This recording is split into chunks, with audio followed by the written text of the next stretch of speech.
Hello, bachon. Let's read this question. The question says, if the frequency of a spring is n after suspending mass m, now 4m mass is suspended from a spring, then the frequency will be. And the given options are A, 2 times of n, B, n by 2, C, n, और D, none of the above. तो आइए सबसे पहले बात कर लेते हैं की कंसेप्ट की. Concept.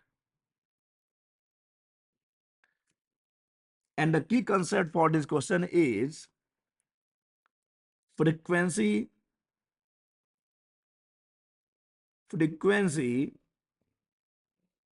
of a mass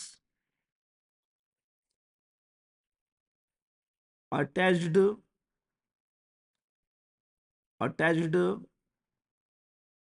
with a spring.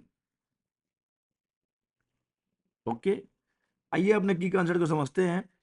Let's suppose कि हमारे पास है एक स्प्रिंग. ये हमने बोला स्प्रिंग है.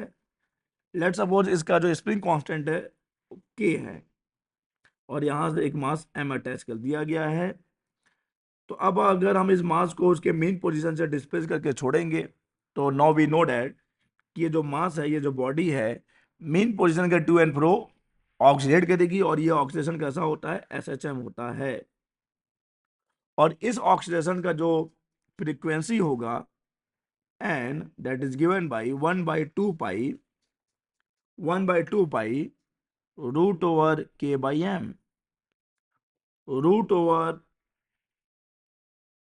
के बाई एम. तो n is equal to 1/2 pi root over k by m. ये है फ्रीक्वेंसी, और यही हमारा कंसेप्ट है इस क्वेश्चन को सॉल्व करने के लिए. तो आइए कंसेप्ट को यूज करेंगे, क्वेश्चन को सॉल्व करेंगे और देखेंगे कि कौन सा ऑप्शन हमारा करेक्ट ऑप्शन रहता है. देखिए, क्वेश्चन में गिवन है कि जब स्प्रिंग से एम मास अटैच्ड है तो फ्रीक्वेंसी कितनी है बच्चा, फ्रीक्वेंसी एन है.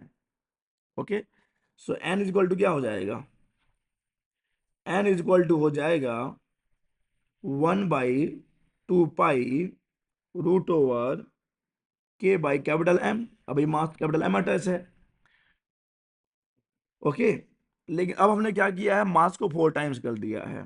तो लेट सपोज कि अब हम बात कर रहे हैं एन डैश की. लेट सपोज की फ्रीक्वेंसी हो जाती है एन डैश, तो एन डैश हो जाएगा, देखो 1/2 पाई तो 1/2 पाई रहेगा, और स्प्रिंग कांस्टेंट ये हो गया 4m. डिवाइड कर लीजिए आप. डिवाइड करने पे आपको मिल जाएगा एन डैश बाई एन, ये आ जाएगा रूट ओवर 4m ऊपर आ जाएगा और m नीचे आ जाएगा, तो m से m कैंसिल हो जाएगा.